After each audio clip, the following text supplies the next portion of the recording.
अब जो है उनका अंतिम समय आ गया। नीतीश जी फिनिश हो गए 25 में, क्या लगता है? नीतीश जी का तो फिनिश पक्का है 25 में। लगातार उनके साथ 26 वर्षों तक जेडीयू के प्रखंड के युवा अध्यक्ष से लेकर करके प्रदेश के सचिव और महासचिव तक हम रहे। धर्मेंद्र चौहान को जहां भी जगह मिलेगा हम लोगों को उस दल के लोगों को सपोर्ट करना, उस पार्टी को सपोर्ट करना है। देखिए, हम बिहार राज्य नोनिया बिन बेलदार महासंघ के प्रदेश के संयोजक हैं। हम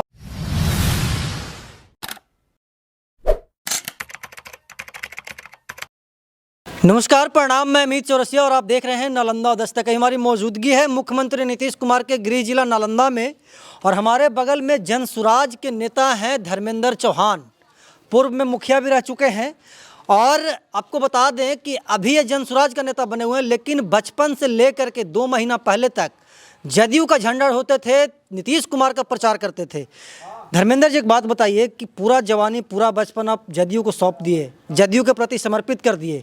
ऐसा क्या नौबत आन पड़ा कि जदयू को छोड़ करके नीतीश कुमार जी इतना बढ़िया बढ़िया काम कर रहे थे, आप बताते थे पहले, अब वो जनसुराज प्रशांत जी के मतलब कि झोली में जा करके प्रशांत जी का प्रचार कर रहे हैं? देखिए, हम लोग बहुत दिनों से, मैं 1998 से जेडीयू जिस समय नहीं थी, समता पार्टी थी, उस समय से हम माननीय मुख्यमंत्री नीतीश कुमार के साथ सदस्यता के रूप में, सक्रिय सदस्य के रूप में काम किए। और उसके बाद लगातार उनके साथ 26 वर्षों तक जेडीयू के प्रखंड के युवा अध्यक्ष से लेकर करके प्रदेश के सचिव और महासचिव तक हम रहे।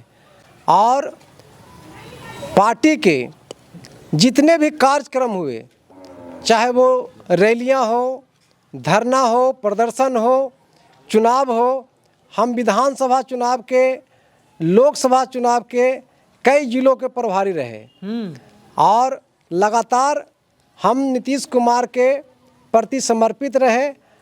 लेकिन हमें ठेस तब लगा जब उन्होंने हमसे 2 बार कहे कि मुखिया जी आप धैर्य रखिए, हम आपको एमएलसी बनाएंगे। तो हमने विश्वास कर करके उनके साथ काम करते रहे। लेकिन अब जो है उनका अंतिम समय आ गया। नीतीश जी फिनिश हो गए 25 में, क्या लगता है? नीतीश जी का तो फिनिश पक्का है 25 में। पहले बोलते थे नीतीश जी बिहार के भाग्य विधाता हैं। भाग्य विधाता कहते थे, लेकिन भाग्य विधाता वो रहे नहीं। अब जो है नीतीश जी कोई स्वयं निर्णय लेने की स्थिति में अब नहीं है। तो अब हम लोग के पास विकल्प ढूंढना मजबूरी हो गया, क्योंकि नीतीश जी का अपना कुछ अब अस्तित्व नहीं बचा है बिहार में। और इस बार 2025 में उनका जाना तय है। और प्रशांत किशोर जी का भी पूरे बिहार में बदलाव का लहर पैदा हो गया है। प्रशांत किशोर जी के प्रति लोगों में एक विश्वास पैदा हुआ है कि अगर प्रशांत किशोर जी बिहार में आते हैं तो बिहार के युवाओं के लिए रोजगार मिलेगा, बच्चों के लिए शिक्षा का व्यवस्था होगा, और जितने भी गरीब परिवार हैं उनको किसी न किसी रूप में एक अच्छा आसार दिख रहा है।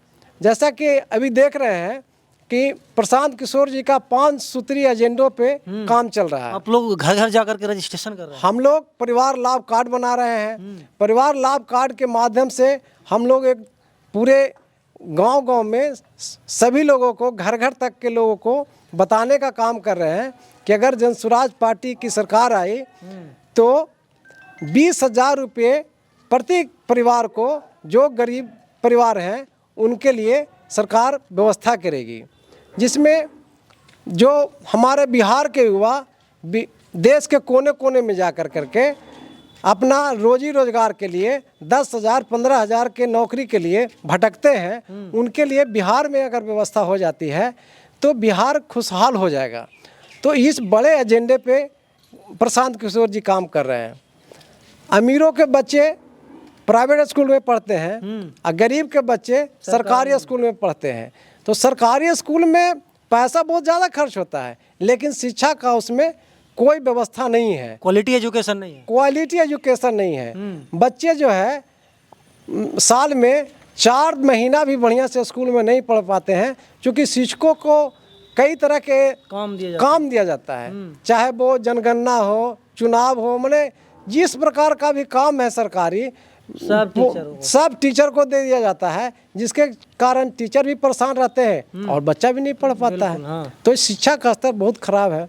तो प्रशांत किशोर जी ने सोच बनाया है कि हम 6 वर्ष के बच्चा से लेकर के 15 वर्ष के बच्चा तक को 1000 रुपया देंगे, जिसमें कि वो भी प्राइवेट स्कूल में पढ़े जब तक कि सरकारी स्कूलों का स्थिति पूर्ण रूप से ठीक न हो जाए। अमीरों को बच्चे अगर सरकारी स्कूल में पढ़ना शुरू कर देंगे तो गरीबों के बच्चे भी सरकारी स्कूल में पढ़ेंगे, और जब तक सरकारी स्कूल में गरीब के बच्चे पढ़ेंगे और प्राइवेट स्कूल में अमीर के बच्चे पढ़ेंगे तो शिक्षा का स्तर में कभी गरीबों का सुधार नहीं होगा।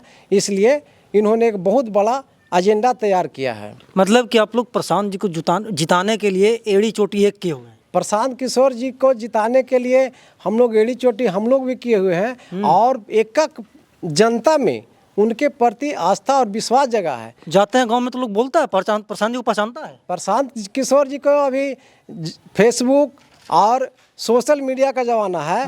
प्रशांत किशोर जी को जितने युवा वर्ग के लोग हैं वो उनका फुल फॉलोवर हो गए हैं, और वो अपने परिवार के लोगों को भी अब बताना शुरू कर दिए हैं कि प्रशांत किशोर जी एक ऐसा व्यक्ति हैं जो बिहार में विकास लाएंगे और सत्ता व्यवस्था परिवर्तन में वो एक नायक के रूप में बिहार में आ रहे हैं, जिनके बदौलत बिहार जो है विकास के गति को तेज गति देगा और विकास की गंगा बहाएगा। अच्छा धर्मेंद्र जी एक बात बताइए कि आप जिस समुदाय से आते हैं, जिस जाति से आते हैं, उस जाति का वोट आज से पहले किसी विशेष पार्टी को जाता रहा है, तो क्या धर्मेंद्र चौहान जी अपने कम्युनिटी के जात के लोगों को प्रशांत जी की तरफ टर्न कर पाएंगे? देखिए, हम बिहार राज्य नोनिया बिन बेलदार महासंघ के प्रदेश के संयोजक हैं। हमने पंचायत स्तर से लेकर के प्रदेश स्तर के, राज्य स्तर के कई कार्यक्रम कराए हैं। जदयू के लिए, लेकिन पहले जेडीयू के लिए करते थे। हाँ, हमने 2015 में राज्य स्तर का पूरे सम्मेलन कराए थे, जिसमें उसमें महागठबंधन था, जेडीयू और आरजेडी मिला जुला था। उस समय भी हमारे प्रोग्राम में लालू प्रसाद यादव मुख्य अतिथि के रूप में आए थे। हमने स्वाभिमान रैली जब पटना में हुआ था, उसमें भी यहाँ इस्लामपुर से पैदल मार्च करते हुए 1000 की संख्या में हम लोग पटना गए थे, और हमने उनके गठबंधन को मजबूत करने के लिए पूरे नोनिया बिन बेलदार समाज के गांव-गांव में जा करके प्रचार करते थे। तो इस बार वो प्रचार प्रशांत जी के लिए करेंगे क्या? टर्न होने में कितना सफल हो पाएंगे? देखिए, हमको यहाँ इस्लामपुर विधानसभा से अगर धर्मेंद्र चौहान को टिकट मिलता है तो समझिए इसका असर पूरे जिला के एक विधानसभा में पड़ेगा, और जिला ही नहीं पूरे प्रदेश स्तर पर, चूँकि मेरी पहचान जो है पूरे प्रदेश के हर एक जिला में है। हम अपने समाज के हर जिला के लोगों से जुड़े हुए हैं, तो और सब लोगों का निगाह भी है कि अगर धर्मेंद्र चौहान को जहाँ भी जगह मिलेगा हम लोगों को उस दल के लोगों को सपोर्ट करना, उस पार्टी को सपोर्ट करना है। अच्छा एक बात बताइए धर्मेंद्र जी कि अगर आपको टिकट मिल जाती है, आप विधायक बन जाते हैं, तो इस्लामपुर विधानसभा क्षेत्र के लोगों के लिए क्या कीजिए?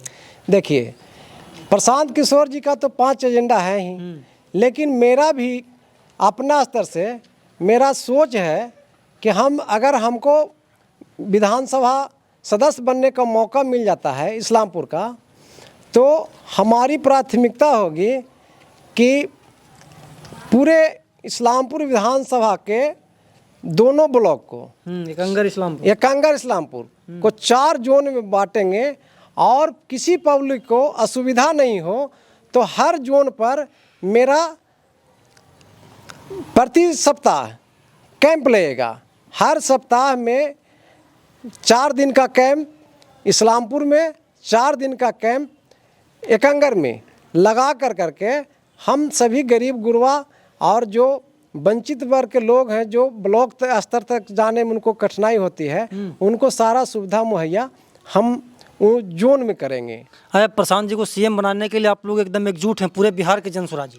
हाँ, पूरे। देखिए, ऐसे तो प्रशांत किशोर जी कहते हैं कि हम सीएम के पद के दावेदार हैं ही नहीं, लेकिन पूरा बिहार की जनता उनको सीएम बनाना चाहती है। तो हम लोग भी चाहते हैं कि अगर प्रशांत किशोर जी ही सीएम बने तो उसमें और ज़्यादा चार चांद लगेगा, क्योंकि उनके नाम पे पूरा बिहार जो है, उनके नाम पे बिहार बदलाव चाहता है। उनको चेहरा देख करके और उनके बातों को सुन कर करके लोग प्रभावित हैं कि नहीं, अगर प्रशांत किशोर जी अगर आते हैं और मुख्यमंत्री बनते हैं तो निश्चित तौर पे बिहार में एक विकास का अलग रूपरेखा तय करेगा और बिहार जो है प्रगति के रास्ते पर चलेगा। आखिरी सवाल होगा धर्मेंद्र जी कि अपने क्षेत्र के तमाम जनता को क्या कहना चाहेंगे, चुनाव बहुत नज़दीक है। देखिए, हम तो चाहेंगे कि यहाँ की जनता जो आज़ादी के बाद से हमेशा वोट देते आई है, लेकिन हमेशा वो किसी न किसी रूप में छलावे का शिकार हुआ है। आज के डेट में अगर देख लीजिए तो दो समुदाय के लोग हमेशा यहाँ पे विधायक बने हैं, लेकिन उन लोगों के द्वारा किसी भी गरीब का अभी अगर घटना हो जाता है तो आप नज़र उठा कर देख लीजिए, अति पिछड़ा अनुसूचित जाति वर्ग के लोगों के साथ बड़े बड़े घटना हो जाता है, उसके बाद उन लोग से मिलने नहीं जाते हैं। अभी देख लीजिए यहाँ का घटना पनहर में हो गया था, बरदाहे का ही घटना था। देखिए, आपका एमपी साहब कभी आए? नहीं, कभी नहीं आए। और विधायक जी का भी यही हाल है, कोई कोई घटना में जाते हैं, नहीं तो मैक्सिमम हम हर जगह जाते हैं तो हम पूछते हैं कि क्या आपके दरबार पे विधायक जी आए हैं, एमपी साहब आए हैं जिनको आप वोट दे करके जिताते हैं? तो उन लोग का कहना साफ कहते हैं कि नहीं आए हैं। अब बताइए, आप कुछ उनको दे नहीं सकते हैं तो कम से कम एक पुरसिसिया के रूप में भी जाइए, जो आपदा के तहत मिलने वाला लाभ है या और कोई भी लाभ उनको मिल सकता है, उसमें जाके प्रयास तो कम से कम कर दीजिए, उसका दुख दर्द में शामिल भी तो होइए।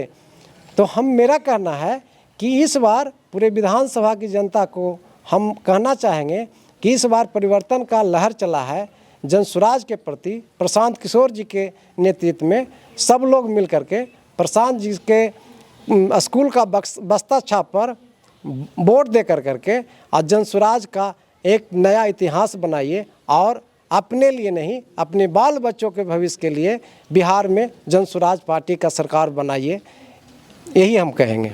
चलिए, तो हमारे बगल में धर्मेंद्र चौहान हैं जो कि अपनी बातों को बता रहे हैं। बाकी अब धर्मेंद्र चौहान जी के बारे में और प्रशांत किशोर जी के बारे में क्या कहना चाहते हैं कमेंट बॉक्स में बताइएगा। धन्यवाद।